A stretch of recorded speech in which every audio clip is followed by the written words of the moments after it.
Counsel at the bench for a moment, please.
The case of the state of Georgia versus Edrick Faust, SU 24 CR 0547. And I am just making a comment to the audience that is here before the jury comes out. The audience is packed. I would ask all of you, first of all, if you have a cell phone on you, to make sure that it's off and either in a purse or your pocket or a coat jacket or something of that nature. For those of you who have been here for a long time, you know I've said this several times. It is impermissible for anyone to record anything going on in the courtroom, to take any pictures or anything of that nature. The only persons that are allowed, of course, are media, and they all have badges, and so I'm not speaking to all of you. You all have been incredibly cooperative, and I really appreciate it very much, so thank you to all of you. But for everyone else who has not been granted, of course, a Rule 22 permission, make sure your cell phone is away. And if it is in use, the deputies are going to escort you out. And so that's kind of where we are. I'm going to ask everybody to remember that this is a moment for the attorneys to speak to the jury and to please refrain from any talking, any comments, any audible noises of any kind. It would be very distracting, particularly for the attorneys who are trying to concentrate. So I ask for your cooperation in that regard. All right. Is the state ready to bring the jury out? Judge, I think Agent Bigham was on her way up. Okay. Drive that has the state's okay. Closing PowerPoint. Okay. We'll wait for her to get here. She's in the building. She is. Okay. She was literally just on our third floor office space, so I think she'll be here in just a moment. Okay. Other than that, state ready. Yes, Judge. All right, Mr. Cruz. I have one question. Sure. The state introduced Mr. Faust's video as an exhibit. We have different timestamps. Is it okay if I use, because it's in evidence, but I have a version where the timestamps are different, and I can just go to the portion they played. Can I use that portion for closing? It's the exact same video. Sure. I mean, I would say as long as it's the portion that everyone, you both stipulated to was admissible. I mean, doesn't matter to me what number it is on your computer, as long as we're clear on the portions that have been admitted. So, sure. Anything you want to respond to that? Okay. No, I mean, as long as it's only the portions that were published to the jury, right. I don't have any issue. I mean, that's what I mean. Right. We'll start working on getting the items that we'll need for closing out of discovery. Is that okay? Yes. Let's go ahead and get that taken care of. And we're waiting for Agent Bigham also. So.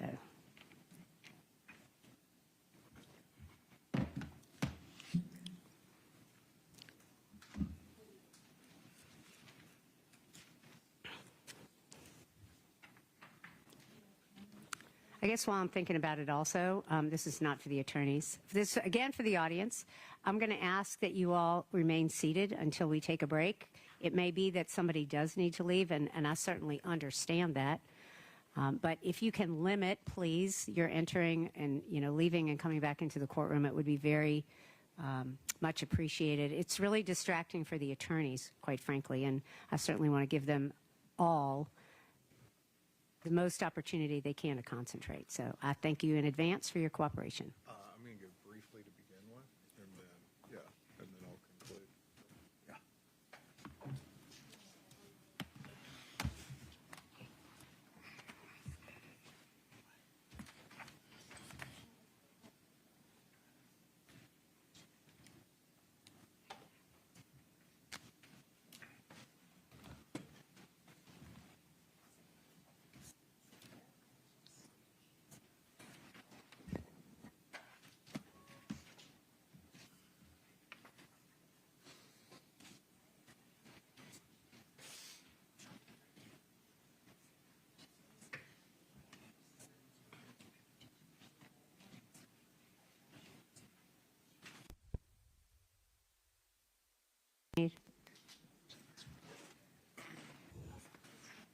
Yes, ma'am. Please don't tell me the computer went down.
Ready? All right, very good. I'm going to bring the jury out.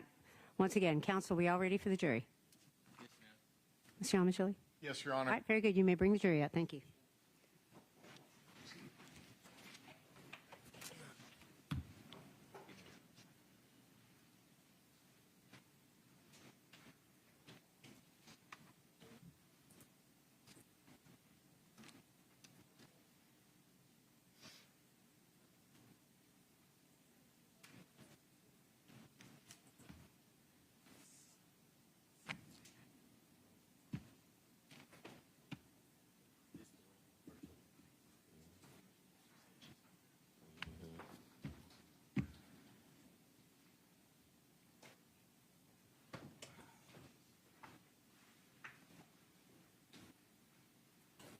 All right, you all may be seated. Welcome back, ladies and gentlemen. Thank you again for being on time. You have always, this entire time, you have really been on time, and I appreciate it. We are now ready to do closing arguments. This is the State of Georgia versus Edrick Faust, SU 24 CR 0547. Is the state ready for closing arguments? Yes, Your Honor. Is the defense ready for closing arguments? Yes, ma'am. All right, thank you. Ladies and gentlemen, I want to tell you a few things. The first is kind of our timing. We are going to hear closing arguments, and then the court, of course, charges the jury, as I mentioned to you all earlier. I'm going to then have you go into the jury room and elect a foreperson. I'm going to then ask the foreperson to discuss with all of you whether you want to deliberate tonight, starting tonight, or whether you want to go home for the weekend and come back on Monday and begin your deliberations. I'm going to give you that choice. So I just want to let you know sort of the plan. We are doing closing arguments now, ladies and gentlemen, and I want to also tell you, as I told you at the beginning of the trial, that any statements made by the attorneys are not to be considered as evidence. Mr. Yellemanchili. Thank you, Your Honor.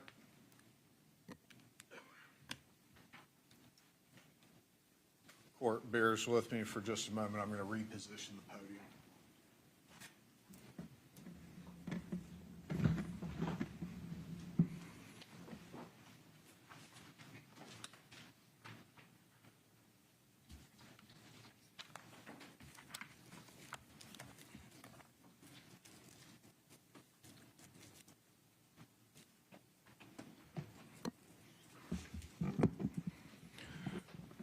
On January 19th of 2021, Tara Baker was taken out of this world. Her life extinguished by the defendant, in this case, Edrick Faust. Mr. Faust entered Tara's home and caught her as she was going through her morning routine. He stabbed her, brutally bashed her head, and strangled her as he forcibly raped her, sodomized her orally, and sodomized her anally. When she was discovered by firefighters and police, her hair still smelled like shampoo. Ladies and gentlemen, you've heard the evidence in this case for 2 weeks and went through about a week of jury selection before that. And we're here at the closing argument after a family has waited 25 years for justice for their daughter. And it's time for you to write the last chapter of this story. The state, in closing argument, is afforded the opportunity to go both first and last in the summation. The reason for that is that we bear the burden of proof in this case. And that burden is guilt beyond a reasonable doubt. It's a burden that I accept readily. The burden never shifts, and the defendant is not required to present any evidence ever. And it's a burden that I accept readily on behalf of the state of Georgia because it is a burden that we meet by bringing you the truth, the facts, and the evidence in the case. Not conjecture, not unsupported speculation, not statements about the evidence that end up being false after you actually hear it, but the truth and the facts of this particular case. You have a 12-count indictment that you will consider.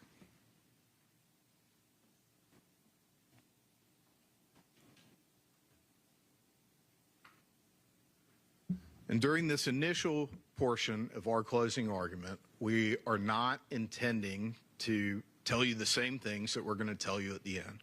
I respect your time. I'm going to try my best not to repeat myself. As it relates to count one is malice murder. And the law in this case will come from Judge Lott, and you should look to her jury charge in order to determine the law that applies to this case. But I expect that Judge Lott will instruct you that in count one, malice murder, it requires that the state prove that Mr. Faust did unlawfully and with malice aforethought on January 19th of 2001 caused the death of Tara Baker, a human being, by strangling her with a cord and stabbing her. And in count 2 through count 5, I believe Judge Lott will instruct you that Mr. Faust is charged with felony murder as it relates to the felony offenses of burglary, aggravated sodomy, and rape. And I believe that what she will instruct you as it relates to those offenses will come in the charge, and we will discuss that. After those offenses of burglary, aggravated sodomy, 2 counts, rape, as well as possession of a knife during the commission of a felony, you will receive further instructions. And one of those instructions that Judge Lott is going to give you is about what we just discussed, the issue of reasonable doubt. And I think what the judge will instruct you in part is a reasonable doubt means just what it says. It is a doubt of a fair-minded, impartial juror who is honestly seeking the truth. It is a doubt based on common sense and reason. And I know sometimes it can be difficult as a juror to understand how you should weigh the evidence, but I think that the end of that second sentence is maybe the most instructive as to what a juror's role is. And a juror's role is to seek out the truth in the evidence that is presented before you. Your job is not to seek out doubt, it is to seek out truth. And the truth in this case is that Mr. Faust is guilty of each of the offenses for which he is charged in the indictment.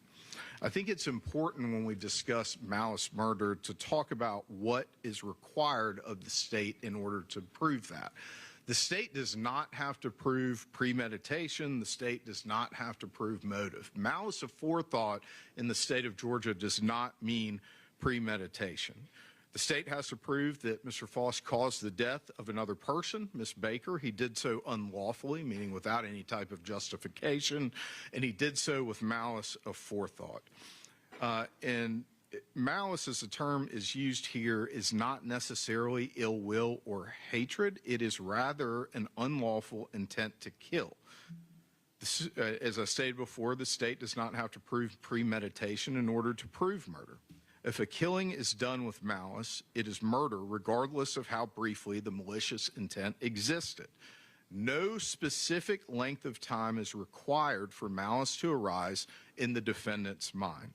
Malice may be formed in a moment, and instantly a fatal wound may be inflicted. The malice in this case is clear.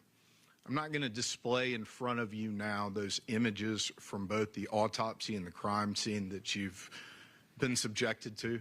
I know that they are not pleasant images to look at, but if you are looking for evidence of malice in this case, the manner in which Ms. Baker's life was taken was all the evidence of malice that's necessary to support a conviction under the laws of the state of Georgia.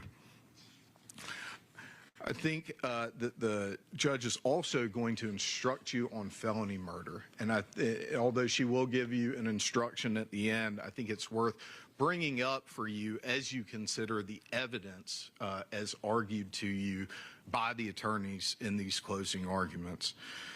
And I think what the judge is going to instruct you is that for felony murder, the state must prove that the defendant caused the death of another person by committing a felony. In causation, as it relates to felony murder, I'd expect the judge will instruct you that you may find the defendant guilty of felony murder if you believe that he or she caused the death of another person by committing the felony of, and in each count it will have the predicate felony or the underlying felony that's the basis for those felony murder counts. By committing the felony of whichever felony is the predicate, regardless of whether he intended the death to occur. There must be some causal connection between the felony and the death. Felony murder is not established simply because the death occurred at the same time as or shortly after the felony was attempted or committed. The felony must have directly caused the death or played a substantial and necessary part in causing the death, regardless of when the death ultimately occurred. And so when we're talking about burglary as a predicate act for felony murder, what we're talking about is the commission of that burglary, the entry into the home in order to commit the sexual offenses that are related in the burglary being a substantial and necessary part of causing the death. The evidence in this case establishes that. It also establishes the predicate felony of aggravated sodomy being, again, a substantial and necessary part in causing the death in this case. It also establishes the evidence in the case that the rape and then the aggravated assault of strangulation and stabbing Miss Baker as predicate acts of the felony murder also played a substantial step in causing her, substantial and necessary part in causing her death. So that's what felony murder means. It means committing a felony that plays a substantial and necessary part in causing the death of Miss Baker in this case. I know that's not something that jurors typically know of necessarily as it relates to the way that the law is applied to those circumstances, so I felt like it was important to go over those things with you. The possession of a knife during commission of a felony, I think the arson in the first degree is pretty clearly self-explanatory. It's clearly from when Mr. Faust takes the blanket out of the living room, lights it on fire, and goes to start the fire in Miss Baker's bedroom. Possession of a knife during commission of a felony. Obviously, the knife used in this matter is longer than 3 inches in length. I think that's been clearly established by the evidence in the case. And then that knife was used in a felony involving another person, that being Miss Baker's murder as alleged in the indictment. So as you're listening to the evidence, those are the things that you are listening for. As it relates to the rape charge, that is carnal knowledge, meaning that Mr. Faust penetrated Miss Baker's forcibly and against her will. The evidence of force and against her will is very clear from the images from the crime scene. As it relates to the offense of aggravated assault in count 5, I think that the aggravated assault being the strangulation with a cord and the stabbing. As it relates to the 2 counts of aggravated sodomy, one is for the oral sodomy, forcibly and against her will, that was performed by Mr. Faust on Miss Baker, and then the other one is the anal sodomy, forcibly and against her will, performed by Mr. Faust on Miss Baker. Ladies and gentlemen, the next thing that I want to talk to you about is what is evidence and what is not evidence. Evidence is what you hear from the witness stand and the exhibits that are emitted, the videos that were played for you, and the things that will go back with you into the jury room. What I say is not evidence, whether it was in opening statements, whether it was in questions that I asked witnesses, or anything else that I've said to you. This closing argument is not evidence. It is my argument to you about what the evidence shows. The same thing goes for the defense in this case. Nothing that Mr. Cruz says is evidence. No questions that Mr. Cruz asked are evidence. When there is a conflict between what you've heard on the witness stand and what it is that Mr. Cruz says or what I say, remember, what we say is not evidence. So when Mr. Cruz says to you that the hairs that were found in Ms. Baker's hands were going to be proven to be Mr. Melton's hairs, that... Excuse me. May I see counsel at the bench, please? Ladies and gentlemen, you need to remain.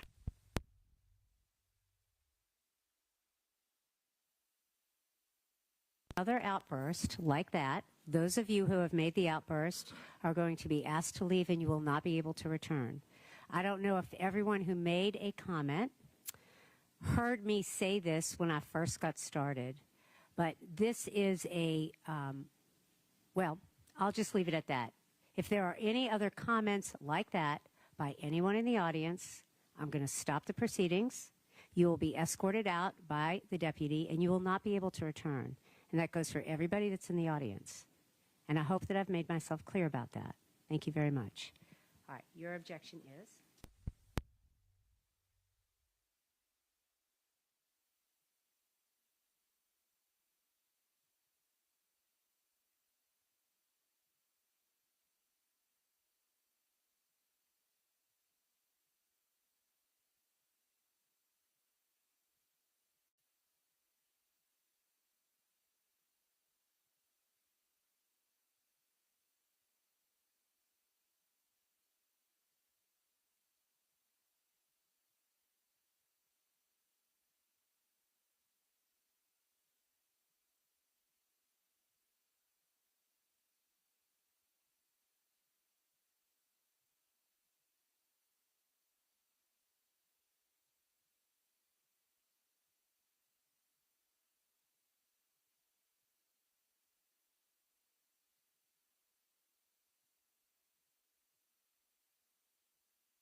Mr. Cruz demonstrated to you about Ms. Baker fighting off her assailant while his hands were around her throat, clawing at his hands, and then reaching up and ripping his hair out.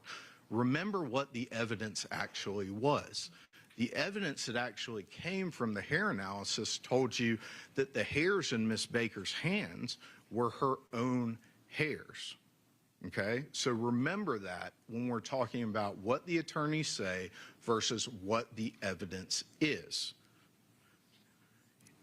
When things have been said or claimed that were not supported by testimony from the witness stand, whatever they may be, those are not facts for you to consider because they are not facts that are established by any evidence in the case. I want you to pay close attention to Mr. Cruz as he makes his closing argument to you. And when he gets done, I'll come back to talk to you about the actual facts and evidence in this case that prove beyond a reasonable doubt that the defendant, Mr. Edrick Faust, is guilty of each and every offense in this indictment. Mr. Cruz, closing argument.